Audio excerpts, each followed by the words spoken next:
Assalamualaikum warahmatullahi wabarakatuh. Kembali lagi bersama saya Pak Durhati dalam pelajaran Pendidikan Pancasila. Pada pertemuan daring hari ini saya akan membahas tentang perumusan Pancasila, di mana perumusan Pancasila ini adalah diawali dengan pembentukan BPUPKI, di mana badan ini salah satu dari pemberian kelonggaran Jepang pada saat itu untuk mempersiapkan kemerdekaan daripada bangsa Indonesia. Nah, struktur dari BPUPKI itu terdiri dari ketua dan wakil ketua. Yang pertama untuk BPUPKI atau Dokuritsusumbi Kosakai, bahasa Jepangnya, itu diketuai oleh Dr. Kanjeng Raden Temenggung Rajiman Widyadiningrat, dengan wakilnya yaitu Ichibangase Yoshio, yaitu adalah perwakilan dari Jepang, dan R.P. Suroso, yang mana itu adalah perwakilan dari bangsa Indonesia. Anggotanya ada 60 orang. Nah, di dalam sidang BPUPKI itu terdapat 2 sidang. Yang pertama, sidang pertama yaitu pada tanggal 29 Mei sampai 1 Juni 1945, di mana BPUPKI di dalam sidang pertamanya pada tanggal 28 mereka mulai untuk bekerja, dan pada keesokan harinya dimulai sidang-sidang.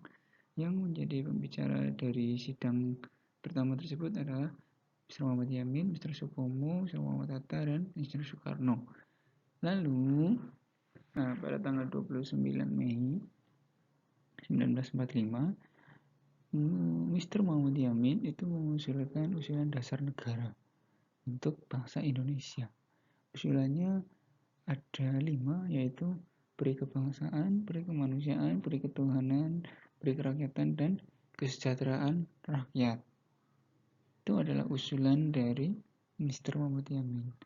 Selanjutnya, pada hari kedua, pada tanggal 31 Mei 1945, Dr. Supomo juga mengusulkan usulan dasar negaranya, yaitu teori negara perseorangan, teori berdasarkan golongan, paham negara integralis. Selanjutnya, Insinyur Soekarno menyampaikan usulan dasar negaranya pada tanggal 1 Juni.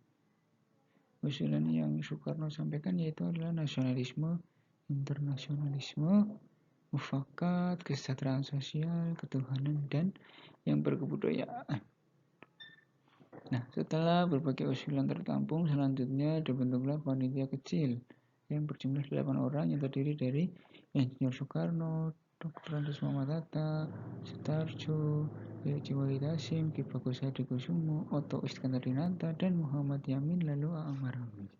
Tugasnya yaitu dari panitia kecil mengumpulkan gagasan dari dasar negara, konsep dari dasar negara dari ketiga tokoh tadi. Lalu ketika panitia kecil sudah terbentuk, banyak sekali perbedaan pendapat tentang agama dan negara.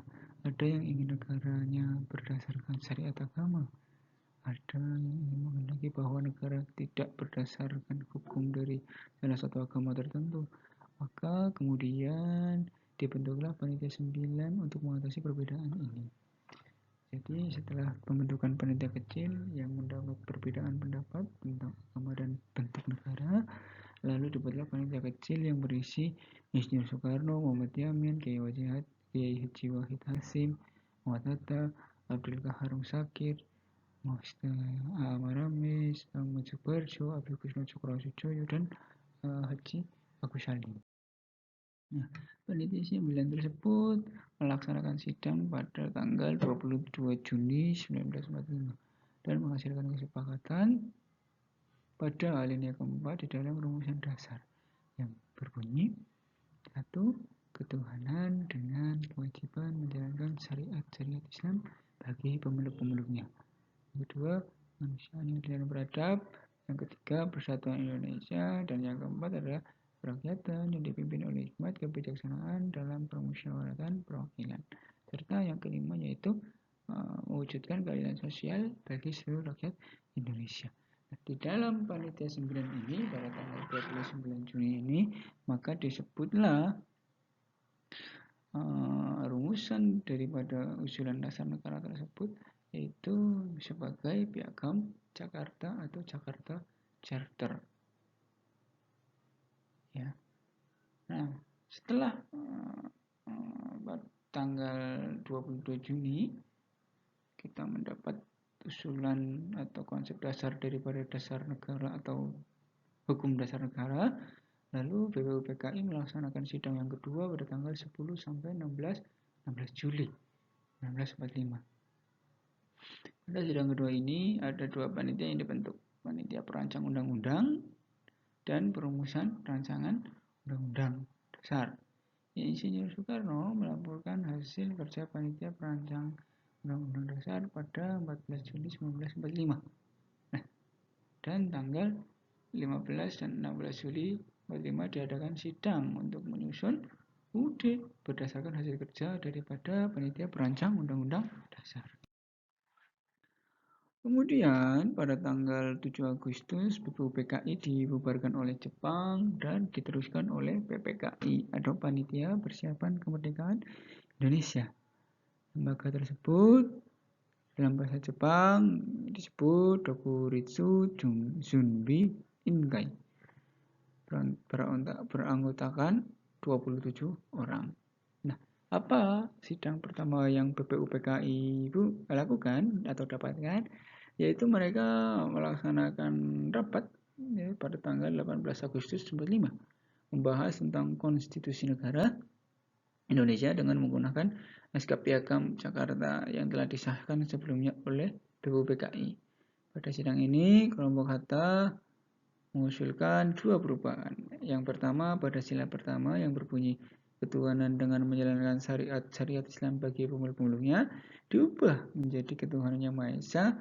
Dan yang kedua adalah bab 2 UUD pasal 6 yang semula berbunyi Presiden adalah orang Indonesia yang beragama Islam menjadi Presiden ialah orang asli Indonesia. Dan semua usulan itu diterima baik oleh peserta. Kenapa? Karena tidak semua masyarakat Indonesia itu memeluk agama Islam.